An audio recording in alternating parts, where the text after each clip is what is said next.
घर में लड़ाई झगड़े, गृह कलेश, रिश्तों में प्रॉब्लम, आपस में तनातनी, दिन शुरू होता नहीं है कि आपके घर में लड़ाई झगड़े शुरू हो जाते हैं। एक दूसरे की ईगो क्लैशेस, सबकी ईगो बराबर है, कोई किसी की सुनना नहीं चाहता, सिर्फ लड़ाई होती है घर में। तो ये एक आम सी प्रॉब्लम हो गई है आज के समय में। तो अगर आपके घर में आए दिन लड़ाई झगड़ा होता है, घर में पीस नहीं है, शांति नहीं है, तो आपको अपने घर में किन चीजों पे ध्यान देना है कि ये चीजें आपके घर में लड़ाई झगड़ा ना हो, जो रिश्तों में क्लैशेस आ रहे हैं, प्रॉब्लम्स आ रही हैं, वो खत्म हो जाएं और आप आपस में एक घर में एक अच्छी हार्मनी क्रिएट कर पाए। जब घरों में लड़ाई झगड़े होते हैं तो घर की पॉजिटिविटी भी खत्म हो जाती है। जब घर की पॉजिटिविटी खत्म हो जाती है तो ऐसे घरों में कभी भी ग्रोथ नहीं होती, प्रॉस्पेरिटी नहीं होती। तो घरों में लड़ाई झगड़े और आपस के क्लैशेस, ईगो को खत्म करने के लिए किन चीजों पे हमें ध्यान देना चाहिए वास्तु में। नमस्कार दोस्तों, मैं ईशा गोयल, एस्ट्रो वास्तु एक्सपर्ट। मेरी कंसल्टेंसी, साइट विजिट्स और क्लासेस के लिए आप नीचे दिए गए नंबरों पे कॉन्टैक्ट कर सकते हैं। वीडियो पसंद आए तो लाइक और शेयर जरूर कीजिए। तो आपके घर में भी अगर होते हैं रोज लड़ाई झगड़े, टेम्परामेंट इश्यूज हैं आपको, तो आपके घर का एक बार लेआउट आप अपने माइंड में सोचिए और जो चीजें मैं आपको बताने वाले हूं उन पर ध्यान दीजिए। तो सबसे पहले तो कहीं आपने अपने घर में कोई वाइब्रेंट कलर तो नहीं लगा रखे हैं, बहुत ज्यादा रेड, बहुत ज्यादा ग्रीन, ब्लू, इस तरह के कलर्स मिक्सिंग तो नहीं की हुई है आपने। तो अगर आपने की है तो आपके घर में लाइट कलर्स होने चाहिए घर में हार्मनी क्रिएट करने के लिए। जितने लाउड, जितने वाइब्रेंट कलर्स आप घर में लगाओगे उतना आपका एग्रेशन लेवल बढ़ा रहेगा और एनर्जीज घर की डिसबैलेंस होती रहेगी। तो इस चीज पे ध्यान दीजिए कि आपने अपने घर में कलर्स कैसे लगाए हैं। और इसके बाद जो सेकंड ध्यान रखने वाली चीज है, आपके घर की साउथ ईस्ट की डायरेक्शन और साउथ की डायरेक्शन, साउथ ईस्ट की डायरेक्शन आपकी फायर की डायरेक्शन है।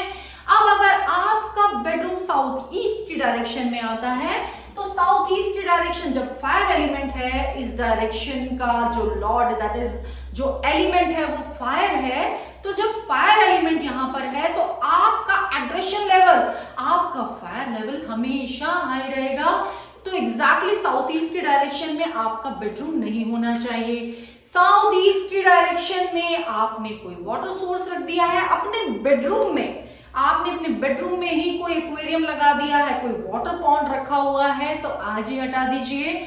आपके रिश्तों को कभी भी ये मधुर नहीं होने देगा, आपके बीच के क्लैशेस हमेशा चलते रहेंगे।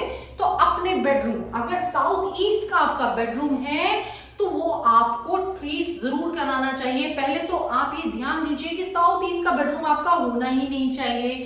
फायर एलिमेंट में जब रहोगे तो रोज लड़ाई झगड़े तो बिल्कुल होंगे। तो जब आपके अगर ऐसा है और आपके पास कोई ऑप्शन नहीं है घर में, साउथ ईस्ट के अलावा आपके पास कोई ऑप्शन ही नहीं है, अब हम क्या करें? तो आपको इस रूम को प्रॉपर्ली ट्रीट कराना बहुत जरूरी है, तब आप इस रूम को यूज कर सकते हैं। तो आपका साउथ ईस्ट की डायरेक्शन, कोई वाटर सोर्स ना हो और लाउड कलर्स तो बिल्कुल नहीं लगाने हैं आपको साउथ ईस्ट की डायरेक्शन में, अदरवाइज आपकी इस डायरेक्शन की एनर्जी डिसबैलेंस होंगी।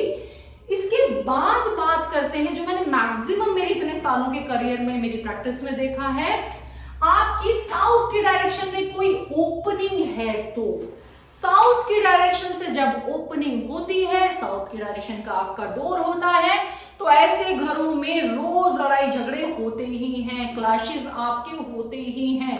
तो इन घरों से जोर जोर से आवाजें जरूर आती हैं। तो वो लड़ाई झगड़ा साउथ की डायरेक्शन आपने खोल दी, यम की डायरेक्शन है, मंगल की डायरेक्शन है, सबसे ज्यादा गर्म प्लैनेट है मंगल। तो साउथ के डायरेक्शन से जब आप एंट्री खोल देते हो या कोई आपकी बैल्कनी की एग्जिट होती है वो आप मैक्सिमम ओपन करके रखते हो, तो साउथ की डायरेक्शन से वो प्रॉब्लम्स आपको क्रिएट होने लगती है। अब ये साउथ की डायरेक्शन की एंट्री हो या साउथ ईस्ट की डायरेक्शन की एंट्री और एग्जिट हो, अब तीसरी पोजीशन क्या बनती है, साउथ के डायरेक्शन में आपके घर से बाहर निकली हुई कोई बालकनी हो और आपके बेडरूम या ड्राइंग रूम से साउथ की तरफ एग्जिट हो इस बालकनी के लिए।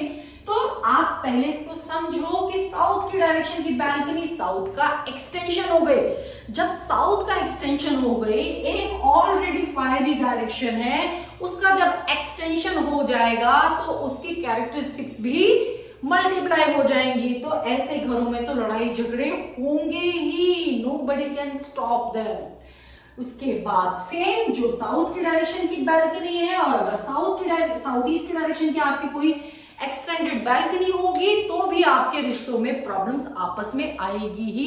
हस्बैंड वाइफ का अगर किसी का ये बेडरूम है तो हस्बैंड वाइफ के बीच में कभी भी एक म्यूचुअल रिलेशनशिप कभी भी नहीं होगी। ऐसे घरों में कभी पीस नहीं होता। जो इसके अलावा एक और सिचुएशन बनती है वो बनता है आपकी साउथ की डायरेक्शन का टी पॉइंट। अब साउथ की डायरेक्शन का टी पॉइंट क्या है, कोई भी रोड आके साउथ की डायरेक्शन पे रुकती है, आपके घर की पोजीशन ऐसी बन रही है कि साउथ की आपकी बालकनी या आपकी एंट्री पे टी, एक कोई रोड आके खत्म होती है तो वो आपका बना साउथ का टी। अब जब साउथ का टी बन गया तो साउथ की डायरेक्शन आपकी अगेन मल्टीप्लाई हो रही है। नेगेटिविटी जितनी भी टी पे आके, जो कि आपका घर है, वहां आके जितनी भी सेटल होगी साउथ के डायरेक्शन से, उतनी ही ज्यादा वो मल्टीप्लाई होगी। और ऐसे घरों में तो कोर्ट कचहरी होता ही है, ये आप मान के चलिए। तो साउथ की डायरेक्शन सेम साउथ ईस्ट के डायरेक्शन में भी ये चीजें लागू होती हैं। तो आपको अपने घर की साउथ और साउथ ईस्ट की डायरेक्शन पे ध्यान देने की जरूरत है। अगर आपके घर में लड़ाई झगड़े हो रहे हैं, आपके घर में पीस नहीं है, आपने किस तरह की पेंटिंग्स लगाई हैं वो बहुत ध्यान रखने की जरूरत है। तो अगर आपको मैं एक छोटी सी रेमेडी बता देती हूँ, अगर आपके घर में इस तरह की कोई सेटिंग्स हैं, साउथ की डायरेक्शन है, साउथ ईस्ट की डायरेक्शन का बेडरूम है या एंट्री या एग्जिट है, तो सबसे पहले तो आपके मंदिर में पंचमुखी हनुमान जी जरूर होने चाहिए, उनकी पूजा आप जरूर कीजिए। अब अगर ये साउथ ईस्ट का बेडरूम किसी कपल का बेडरूम है तो आपके बेडरूम में एक राधा कृष्ण रास की पोजीशन में ये पेंटिंग आपको जरूर लगानी है। इससे आपके बीच की हार्मनी, आपके बीच का रोमांस है, आपके बीच का एक लगाव है, वो बना रहेगा।